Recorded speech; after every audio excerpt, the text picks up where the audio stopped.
Assalamualaikum warahmatullahi wabarakatuh. Nah, gimana nih kabarnya teman-teman semua? Masih bertemu dengan saya Esensiana. Yang kali ini kita ada di acara Bincang Asyik bersama alumni.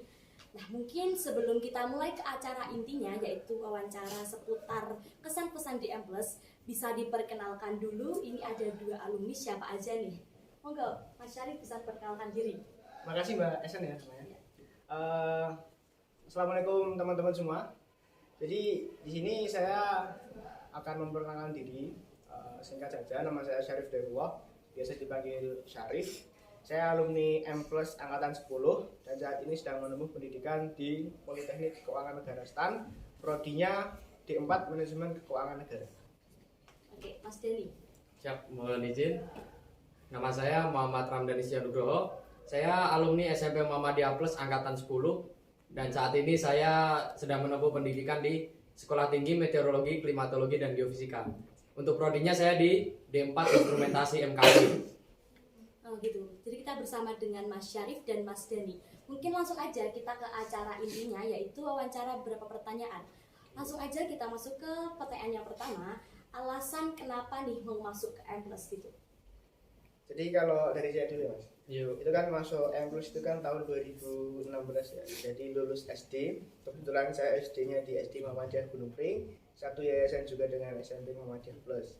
Jadi waktu SD itu kan saya memang bingung gitu kan mau masuk SMP negeri atau masuk SMP Muhammadiyah Plus.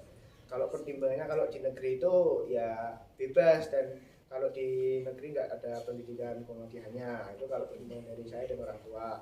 Kemudian saya memantapkan diri untuk masuk M+, itu dengan mengikuti ujian di gelombang 1. Itu karena niatnya dulu buat jaga-jaga dulu. Setelah itu kalau nilai NEM-nya udah keluar, baru mencoba untuk masuk ke SMP negeri. Tapi ketika ujian nasional sudah selesai, kemudian NEM-nya keluar, niat itu saya urungkan. Setelah saya urungkan, saya fokus dan memilih untuk berpendidikan di SMP Muhammadiyah Plus seperti itu. Oh gitu. Nah, langsung ke Mas Denny. Ya, kalau saya ada beberapa alasan untuk masuk M+. Yang pertama, jujur aja, waktu itu sebelum ujian nasional kan, saya ada mimpi kalau nilai UN saya jelek. Akhirnya saya milih daftar M+ aja biar aman lah. Oh, cari Terus, aman. ya, terus yang alasan kedua ada kakak saya di sini. Istilahnya kalau ada keluarga itu jadi lebih enak lah. Ada yang memantau juga. Nah, langsung aja kita masuk ke pertanyaan yang kedua. Nah, setelah jadi siswa M+, itu gimana sih kesan pesan di M+? Mungkin bisa diceritain kayak keseruan di M+ gitu. Ya. Kalau awalnya masuk kan kita cuma buat jaga-jaga aja ya. Setelah masuk ke M+ itu ternyata ada banyak surprise gitu ya. Ada banyak surprise yang sebelumnya nggak kita pernah bayangin kalau kejadian ini akan terjadi di SMP Muhammadiyah Plus. Hal yang memorable itu pintal, bimbingan mental itu yang angkatan 10 sampai 2 kali ya. 2 kali. Sampai 2 kali, itu pun yang pertama di Kaliurang dan kemudian yang kedua di Armet. Di Bintan itu kita emang benar-benar dididik mentalnya, kemudian mentalitasnya dibentuk selama 3 hari 2 malam. Yang pertama ngemah, kemudian yang kedua itu kita tidur di barak. Banyak hal-hal keseruan yang terjadi di situ, seperti lihat temennya diceburin ke sungai gitu kan, asik-asik, terus kena dikerjain pelatih gitu. Itu hal-hal memorable yang sampai saat ini masih terkenang. Kalau dulu itu kan emang kita mikirnya gini, waktu SMP itu, ini bakalan apa sih kegiatan kayak gini, nggak guna juga kan gitu, nggak mutu juga, ini ngapain kita harus begini, ngapain kita harus berangkat, ngapain juga kita harus dimarah-marahin gitu. Awalnya kita memang berpikir kayak gitu, tapi setelah kita lulus, kemudian lulus SMA, lanjut di kuliah, itu baru hal-hal kayak gitu yang bikin kita kangen dan memorable. Dan juga nilai-nilai yang diajarin itu tertanam sampai sekarang. Misalkan kayak public speaking sama leadership itu benar-benar tertanam sampai sekarang. Gitu kalau dari aku. Oh, ya. Mas Denny gimana nih? Untuk saya ya mungkin masuk ke M+ itu kan adalah takdir Tuhan. Dimana takdir Tuhan itu udah yang terbaik buat hambanya. Jadi ya saya bersyukur bisa masuk ke M+ karena M+ ini menurut saya seperti keluarga lah. Dimana ustadz dan ustadzah sama siswa itu nggak ada jarak. Jadi bisa ustadz ustadzah bisa berperan juga sebagai orang tua. Jadi kalau kita ada masalah kita bisa sharing juga ke ustadz ustadzah. seperti orang tua lah. Ustadznya pun dengan senang hati juga menerima segala curhatan dari kita, juga memberi solusi. Terus di M+ ini juga kita kan juga diajari ini jiwa kursa ya. Jadi saya ngerasain banget di sini tuh kayak sama teman-teman itu lebih dari teman lah. Mulai dari kita kalau dulu makan, kita dulu bareng-bareng di lobby itu ya. Di lobby kita makan bareng. Iya.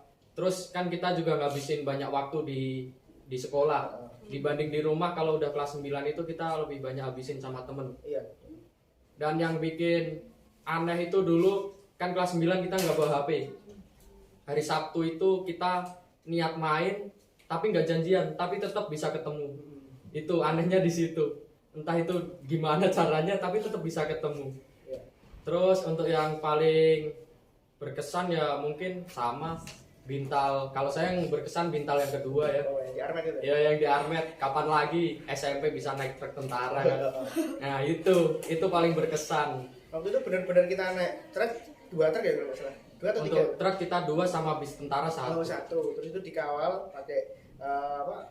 Kalau tentara kan yang wiwi itu. Toyota Hilux itu. Nah, terabas lampu merah juga kan, kayak eksklusif banget lah SMP ini tuh. Terus juga apalagi itu kita habis UKT ya, 3 hari habis UKT, badan masih pegel, tapi dari situ kita dapat esensinya kalau rasa capek itu ternyata bisa dilawan. Rasa capek itu sebenarnya nggak ada. Semua itu tergantung kemauan kita. Terus juga kita harus menjalani semuanya dengan enjoy sama happy aja. Semua itu pasti bakal kita dapetin yang terbaik lah. Banyak nilai-nilai yang bisa kita ambil. Iya. Saya botak nggak rasain itu. Ya, tapi ya udah lanjut aja ke pertanyaan selanjutnya. Nih pasti waktu di kampus itu setidaknya ada 1-2 hal yang itu tuh berguna banget buat kehidupan. Gitu ya. Ceritakan mungkin. Kalau saya sih ini tentang hubungan dengan orang lain. Kalau tadi kata Mas Dan itu kan di sini ustaz itu kan udah seperti orang tua sendiri, nggak ada istilahnya, nggak ada jarak antara guru dan murid. Tapi di situ kita juga harus belajar tentang tata krama. Meskipun kita udah dekat dengan guru, kita juga harus menjaga tata krama kita sebagai seorang murid kepada guru. Jangan sampai kita ini karena sebagai murid, terus karena udah terlalu dekat dengan guru, kemudian lupa dengan tata krama. Itu poin pertama. Kemudian yang kedua tentang leadership.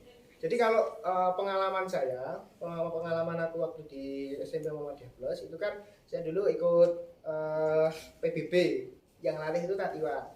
Kalau dilatih sama Tatiwan itu saya sering diketawain, tapi saya tahu niatnya Tatiwan itu ingin memotivasi ya. Dari situ saya belajar bahwa seorang calon pemimpin itu pasti ditempa dengan sebuah cara yang nggak pernah kita gambarkan terlebih dahulu, nggak pernah kita bayangkan terlebih dahulu. Jadi setiap bagaimanapun bentuk pendidikan dari seorang guru itu pasti yakinlah bahwa pendidikan itu akan bermanfaat di kemudian hari, meskipun saat itu terdengar remeh dan terdengar nggak jelas kayak gitu. Oke, mungkin Mas Dani bisa. Untuk saya mungkin hampir sama ya, di sini emang semuanya kita bisa bermanfaat lah buat di masa depan. Soalnya banyak juga pembelajaran yang kita ambil kan di sini. Mulai dari bagaimana kita menempatkan seseorang. Gimana sih kita nempatin ustadzah itu, kapan harus kita tempatin sebagai orang tua, kapan harus sebagai pengajar. Terus di sini kita juga diajari profesionalisme.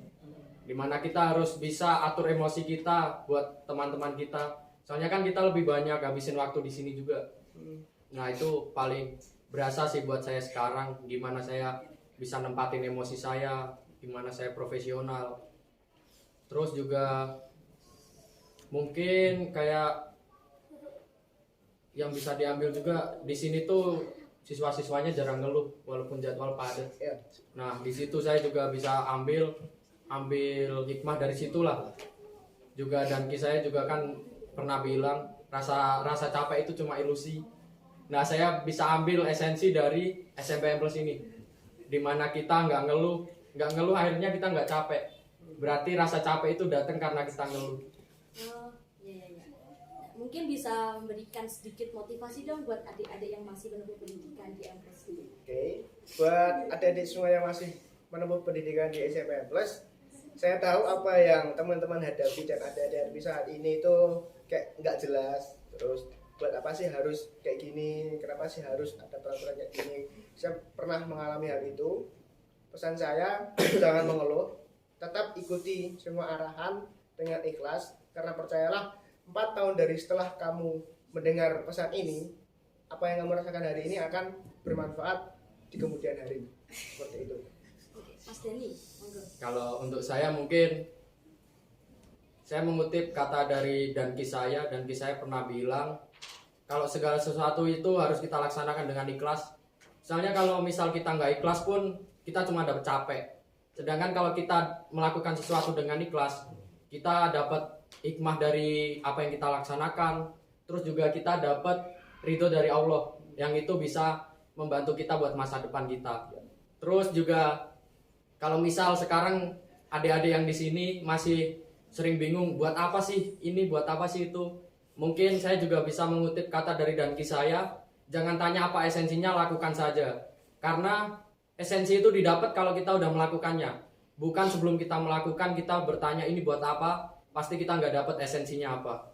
Coba aja dilakuin dulu, nanti kalau udah dilaksanakan, di proses pelaksanaannya itu kita dapat hikmahnya apa aja.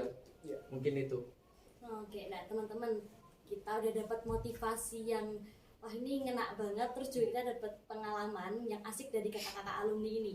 Nah mungkin untuk acara bincang asyik bersama alumni cukup sampai di sini. Untuk penutup saya ucapkan terima kasih. Wassalamualaikum warahmatullahi wabarakatuh. Waalaikumsalam.